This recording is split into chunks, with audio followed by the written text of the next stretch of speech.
یہ دو فرقے شروع سے میں نے عرض کیا، مسلمانوں کو لڑانے کے لیے دو فرقے بہت خطرناک. ایک خارجی جو مولا علی کے دشمن ہے، جسے قرآن نے منافق کہا ہے. یہ خارجی سب سے بدترین قوم ہے. اور یہ کیا انڈر گراؤنڈ چلے گئے، یہ اہل سنت میں چھپ جاتے ہیں. اہل سنت کے لوگ سارے عاشق اہل بیت ہیں، مگر یہ سنیوں میں چھپ جاتے ہیں. اور اسی طرح سے ایک اور نجس فرقہ ہے، وہ ہے نصیریوں کا. یہ مشرک ہیں، یہ حضرت علی کو خدا کہتے ہیں. حضرت علی نے ان پر لعنت کی ہے، ہر امام نے ان پر لعنت کی ہے. یہ شیعوں میں گھس جاتے ہیں. نصیری کبھی نہیں کہتا میں نصیری ہوں، اور خارجی کبھی نہیں کہتا میں خارجی ہوں، کیونکہ خارجی پر قرآن نے لعنت کی ہے اور نصیری پر بھی قرآن اہل بیت نے لعنت کی ہے. صلوات پڑھی محمد و آل محمد.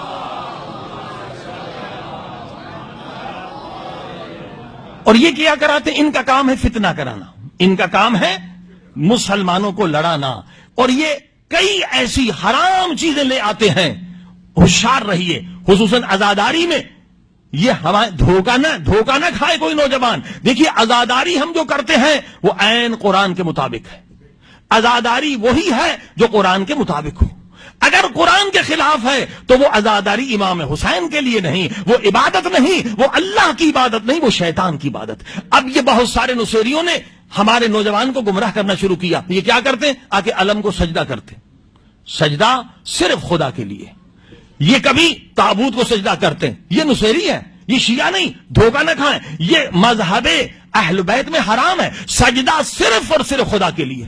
یہ کبھی ذوالجناح کو سجدہ کرتے ہیں. بھئی یہ سب حرام ہے. آپ سجدہ صرف خدا کو کریں. یہ مذہب کو بدنام کرتے ہیں، کیونکہ اگر کوئی ویڈیو لے لے کہ بھئی شیعوں کا جلوس ہے اور کوئی ایک ذوالجناح کو سجدہ کر رہا ہے، تو کیا دکھائیں گے دنیا والے کہ دیکھو بھئی کچھ بت پرست ہیں، کچھ گائے کو سجدہ کرتے ہیں، اور نعوذ باللہ شیعہ جو ہیں یہ گھوڑے کو سجدہ کرتے ہیں. یہ پورے مذہب کو بدنام کرنے کی سازش ہے. کہیں قرآن میں نہیں لکھا. دیکھیے ہم ذوالجناح کیوں بناتے ہیں؟ کیونکہ یہاں تک ہمیں شریعت نے اجازت دی ہے. رسول خدا نے کہا جس نے ماں کے قدموں کو چوما جنت کو چوما. کہا میری ماں مر گئی ہے، کہا جا کے قبر کو چومو. کہا مجھے قبر نہیں بتا، کہاں ہے میری قبر؟ رسول خدا نے ایک شبیہ بناؤ، سمجھو کہ یہ تیری ماں کی قبر ہے اور تو چوم لے، تجھے ثواب ملے گا.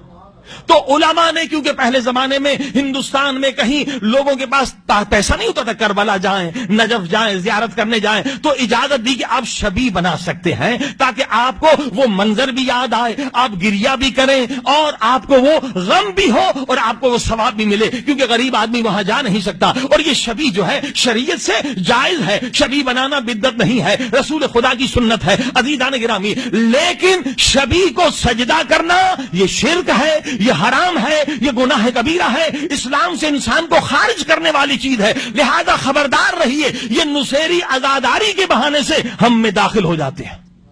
کہیں قرآن میں نہیں لکھا کہ آپ سجدہ کسی اللہ کے سوا کسی اور کو سجدہ کریں. سجدہ صرف اور صرف خدا کو ہے. اگر کہیں امام بارگاہ میں کوئی نصیری آ جائے اور سجدہ کرے، آپ ہرگز اسے اجازت نہ دیں. یہ فعل حرام ہے، یہ گناہ کبیرہ ہے. آپ پر، دیکھنے والے پر بھی گناہ ہے، اور جو وہاں صدر ہیں، مسئولین ہیں، کیونکہ پورے مذہب کو یہ بدنام کر رہے ہیں. یہ نصیری ہیں، ان سے خبردار رہیے. یہ شیعہ نہیں ہے، سجدہ صرف خدا کو ہے. پھر یہ کہتے نہیں سجدہ جو ہے تعظیمی ہو سکتا ہے، کیونکہ حضرت آدم کو تعظیمی سجدہ ہوتی. دھوکہ دیتے ہیں، لوگوں کی جہالت سے فائدہ لیتے ہیں کہ حضرت آدم کو سجدہ ہوا تھا. اے عقل کے اندھو، حضرت آدم کو سجدہ فرشتوں نے اپنی مرضی سے کیا تھا یا خدا کے حکم سے کیا تھا؟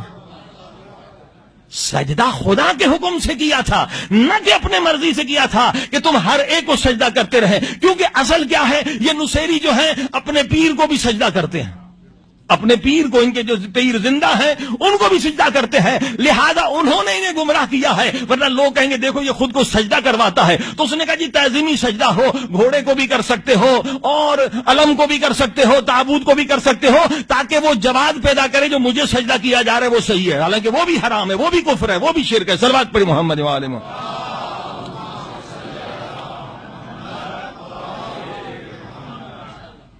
تو لہذا یہ عزاداری کے بہانے سے شرک اور کفر کی دعوت دے رہے ہیں. خبردار رہی. اور یہی لوگ ہیں جو فتنے کا سبب، یہی لوگ ہیں جو بلند آواز سے تبرہ کرتے ہیں، کھلے عام تبرہ کرتے ہیں.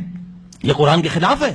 قرآن کی صریحاً آیت ہے، کسی کے جھوٹے خدا کو برا بھلا مت کہو، کہیں کوئی تمہارے سچے خدا کو برا بھلا نہ کرے. یہ قرآن کی مخالفت کر رہے ہیں. اور جو چیز قرآن کے خلاف ہے وہ اللہ کی عبادت نہیں، شیطان کی عبادت ہے. یہ تبرہ کر کے شیطان کی عبادت کر رہے ہیں، نہ کہ خدا کی عبادت. کیونکہ امام جعفر صادق علیہ الصلوۃ والسلام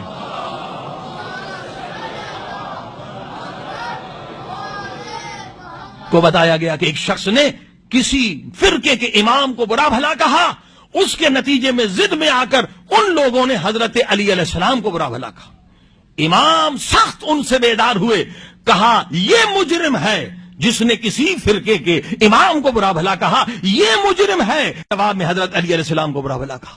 عزیزان گرامی، لہذا یہ قرآن کے خلاف ہے. تبرہ کرنا، تبرہ روڈ بنانا، یہ سراسر قرآن کے خلاف ہے، حدیث کے خلاف ہے، شریعت کے خلاف ہے، عقل کے خلاف ہے. کیونکہ اگر آپ کسی کو گالی دیں گے تو کیا وہ آپ کی بات سنے گا؟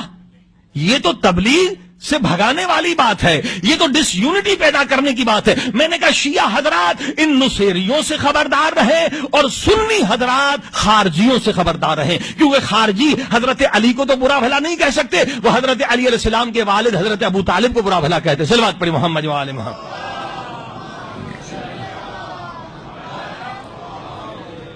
لہذا عبادت وہ ہے جو قرآن کے مطابق ہو، جو حدیث کے مطابق، اور جو علی علیہ السلام سے بغض رکھتا ہے منافق ہے.